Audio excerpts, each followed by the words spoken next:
Superhit show झनक में हमें आने वाले एपिसोड्स में जबरदस्त ट्विस्ट और ड्रामा देखने को मिलेगा। इस सीरियल में दर्शकों को एक नया मोड़ मिलेगा जहां विहान को झनक पर शक होने लगता है। बात यह है कि विहान झनक को बताता है कि अनिरुद्ध और अर्शी उसके घर आने वाले हैं। यह सुनकर झनक को चौंका दिया जाता है और उसे यह शक होता है कि कहीं अनिरुद्ध और अर्शी को वह पहले से जानती तो नहीं है। विहान को इस बात का शक होता है और वह झनक से पूछता है कि क्या सच में वह इन दोनों को पहले से जानती है। झनक इस सवाल का सटीक जवाब देने में नाकामयाब हो जाती है और साफ इनकार कर देती है। वह कहती है कि उसने अनिरुद्ध और अर्शी से कभी भी मुलाकात नहीं की। हालांकि विहान यह जानने के लिए लगातार दबाव बनाता है और पूछता है कि अगर वह दोनों को नहीं जानती तो अनिरुद्ध ने ऐसा क्यों कहा कि वह झनक को पहले से जानता है। इस पर झनक कहती है कि हो सकता है अनिरुद्ध ने उसे कहीं देखा हो, लेकिन उसने कभी उससे मुलाकात नहीं की। वह यह भी कहती है कि अनिरुद्ध झूठ बोल रहा है और झनक से कभी नहीं मिला है। इस बिंदु पर विहान को पूरी स्थिति पर शक हो जाता है और वह इस पूरे घटनाक्रम को लेकर चिंतित हो जाता है। आने वाले एपिसोड में हम देखेंगे कि जब अनिरुद्ध और अर्शी विहान के घर आते हैं तो झनक हैरान रह जाती है। विहान ने अनिरुद्ध और अर्शी को अपने घर बुलाया है और इस बात से झनक को बहुत डर लग रहा है। वह सोचती है कि कहीं अर्शी उसे पहचान ना ले और उसकी असलियत सबके सामने ना खोल दे। झनक को डर है कि कहीं अर्शी उसके बारे में सच्चाई ना बता दे, खासकर उस बारे में जो उसने अपने अतीत में छिपा रखा है। जब अर्शी और अनिरुद्ध का सामना झनक से होता है तो एक बड़ा ट्विस्ट देखने को मिलता है। अर्शी और अनिरुद्ध दोनों ही चाहते हैं कि झनक का भांडा फूट जाए, लेकिन झनक अपनी चालाकी से स्थिति को संभाल लेती है। इस पूरे घटनाक्रम में एक और हैरान कर देने वाला पल आता है जब अर्शी अनिरुद्ध से सवाल करती है कि वह झनक के बारे में और क्या जानता है। अर्शी ने यह सवाल पूछने का मन बना लिया था ताकि वह झनक के बारे में और अधिक जान सके और किसी तरीके से झनक के साथ अपनी गलतफहमियों को सही कर सके। लेकिन झनक से जुड़े यह राज खुलने में अभी समय था। वहीं विहान और झनक के रिश्ते में भी तनाव बढ़ने लगा है। विहान अपनी मां को समझाने की कोशिश करता है कि झनक की असलियत सबके सामने आ चुकी है। वह यह बताता है कि झनक असल में उसकी पत्नी नहीं है, बल्कि एक औरत है जिसे दुर्घटना में उसकी मदद करने के बाद वह अपने घर ले आया था। विहान यह भी बताता है कि उसकी पत्नी ट्रैक प्लेन क्रैश में मरी हुई है और यह जो लड़की उनके साथ है वह एक अलग लड़की है। यह सब जानकर उसकी मां को गुस्सा आता है और वह झनक को थप्पड़ मार देती है। जब विहान की मां झनक को थप्पड़ मार देती है तो अनिरुद्ध बुरी तरह से गुस्सा हो जाता है और वह सामने आकर कहता है कि यह आपकी बहू नहीं है, आप इसे क्यों मार सकती हो। इस पर विहान का भी यही कहना होता है कि यह सच है, झनक मेरी पत्नी नहीं है और जो भी उसके साथ हुआ वह सब एक संयोग था। विहान का यह बयान सुनकर घर में सबके होश उड़ जाते हैं। इस बीच विहान की मां को समझ में आता है कि झनक के साथ ऐसा करना ठीक नहीं था। वह अपने बेटे की बातों को समझती है और उसे इजाजत देती है कि वह झनक और अनिरुद्ध को गुजरात जाने दे। इस घटना के बाद अनिरुद्ध और झनक को गुजरात जाने का रास्ता मिल जाता है, लेकिन दूसरी ओर कुलभूषण और उसके गुंडे झनक और अनिरुद्ध की तलाश में जुटे रहते हैं।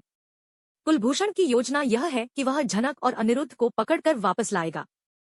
इस बीच आदित्य कपूर भी झनक की तलाश में शामिल हो जाता है और वह भी कुछ लोगों के साथ झनक को ढूंढता है। जब कुलभूषण के आदमी झनक और अनिरुद्ध पर हमला करते हैं तो आदित्य कपूर और उसके लोग झनक और अनिरुद्ध को बचाने के लिए वहां पहुंचते हैं। वह कुलभूषण के गुंडों को हराकर झनक और अनिरुद्ध को सुरक्षित कोलकाता पहुंचाते हैं। वहीं अर्शी भी अपनी चालें चली रही है। उसे लगता है कि वह अनिरुद्ध का दिल जीत सकती है और वह झनक के खिलाफ गलतफहमियां पैदा करने की कोशिश करती है, लेकिन इस बार ऐसा कुछ नहीं होने वाला क्योंकि अनिरुद्ध पहले ही धोखा खा चुका है। वह अब अर्शी की चालों को समझ चुका है और वह किसी भी तरह से उसके झांसे में नहीं आने वाला है। विहान अपने कमरे में आता है और देखता है कि अनिरुद्ध का वॉयलेट नीचे गिरा हुआ है।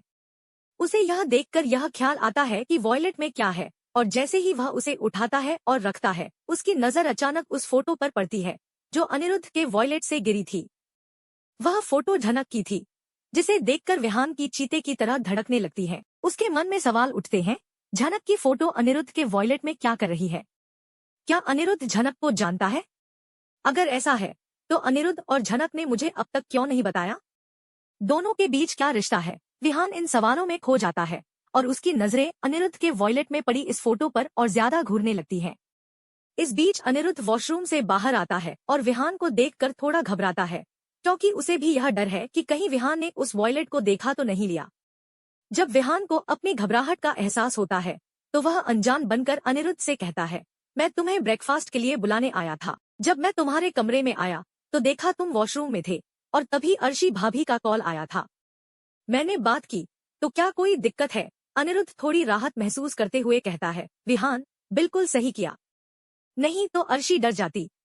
विहान फिर से हल्का मजाक करते हुए कहता है, मुझे जलन नहीं होती, मुझे तो कोई फर्क नहीं पड़ता भाभी की किसी और से बात करने से, और बात को बदल देता है। वह फिर से कहता है, चल जल्दी से नीचे आ जा, मैं तुम्हारा इंतजार कर रहा हूँ। अनिरुद्ध हंसते हुए कहता है, ठीक है, मैं आ रहा हूँ। लेकिन विहान का मन अशांत रहता है और वह सोचता रहता है, झनक की फोटो अनिरुद्ध के वॉयलेट में क्यों है? क्या सच में वह झनक को जानता है? जैसे ही विहान नीचे आता है वह देखता है कि झनक भी अनिरुद्ध के कमरे की ओर देख रही है।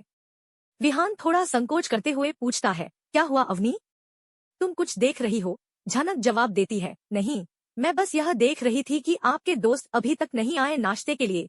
यह सुनकर विहान को और भी संदेह होता है कि कहीं झनक और अनिरुद्ध के बीच कुछ तो है। वह सोचता है कि आखिर ये दोनों कौन है और क्या रिश्ता है इनका।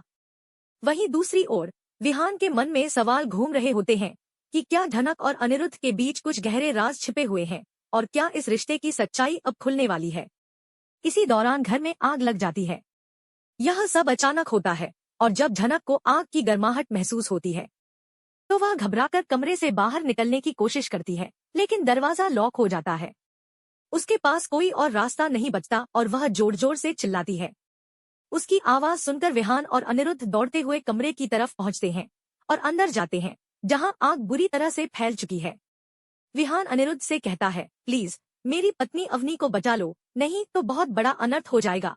अनिरुद्ध डर और घबराहट में दरवाजा तोड़ने की कोशिश करता है और अंदर जाकर देखता है कि झनक बुरी हालत में बेहोश पड़ी हुई है और उसके कपड़े भी जल गए हैं। यह देख अनिरुद्ध का दिल टूट जाता है। वह तुरंत झनक के कपड़े की आग बुझाता है और उसे अपनी गोद में उठाकर बाहर लेकर आता है। झनक अभी भी बेहोश होती है और अनिरुद्ध विहान से पूछता है, क्या यह तुम्हारी बीवी है? विहान तुरंत जवाब देता है, हाँ, यह मेरी बीवी अवनी है। अच्छा हुआ तुमने उसे बचा लिया, नहीं तो बहुत बड़ा हादसा हो सकता था। अनिरुद्ध की आंखों में चिंता और डर का मिश्रण होता है। वह झनक की हालत देखकर बहुत परेशान हो जाता है, लेकिन तभी विहान कहता है, अनिरुद्ध, तुम झूठ बोल रहे हो। विहान यह कहकर अनिरुद्ध को चौंका देता है और अब दोनों के बीच एक नया मोड़ आ जाता है। यह पूरा घटनाक्रम विहान के घर में काफी हंगामे का कारण बनता है। विहान की माँ और सेजल को यह सब जानकर बहुत गुस्सा आता है। सेजल ने जो फोटो देखी थी उसे वह लेकर विहान की माँ को दिखा देती है। विहान की माँ झनक को बहुत कुछ सुनाने लगती है, लेकिन अनिरुद्ध झनक के लिए सफाई देता है।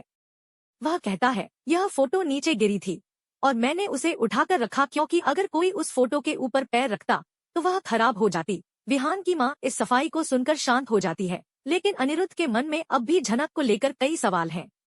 उसे लगता है कि इस पूरे घटनाक्रम में कुछ न कुछ छिपा हुआ है। वहीं झनक इस स्थिति में बहुत तनाव महसूस करती है। उसे लगता है कि अब वह अनिरुद्ध की नजरों से नहीं बच पाएगी, क्योंकि उसके मन में झनक को लेकर कई सवाल हैं। हालांकि झनक अब भी यह समझने की कोशिश करती है कि क्या अनिरुद्ध उसे सच में जानता है और क्या वह कभी उसे पहचान पाएगा। अब यह देखना बाकी है कि अनिरुद्ध और झनक के रिश्ते में आगे क्या मोड़ आएगा। क्या झनक की असलियत सबके सामने आ जाएगी? क्या वह फिर से बोस हाउस में लौटेगी? और क्या अर्शी उसे स्वीकार करेगी? इसी दौरान एक और मजेदार घटनाक्रम सामने आता है, जब विहान अर्शी के फोन का जवाब देता है। अर्शी विहान से पूछती है कि क्या वह और झनक कोलकाता आने वाले हैं, तो विहान जवाब देता है कि वे जल्द ही आ सकते हैं। विहान से बात करने के बाद अर्शी को यह लगता है कि वह कुछ और भी योजना बना सकती है, लेकिन विहान उसे पूरी तरह से समझा देता है कि वह अब झनक और अनिरुद्ध के बारे में कोई गलतफहमी नहीं पालना चाहता। आखिरकार इस पूरे एपिसोड में हमें कई चौंकाने वाले ट्विस्ट और ड्रामा देखने को मिलता है, जहां विहान को झनक की असलियत का शक होता है, अनिरुद्ध और अर्शी की साजिशें सामने आती हैं और आदित्य कपूर की एंट्री से नई उम्मीदें जगी हैं। अब यह देखना बाकी है कि इस कहानी में आगे क्या होता है और कौन कौन से राज खुलने वाले हैं।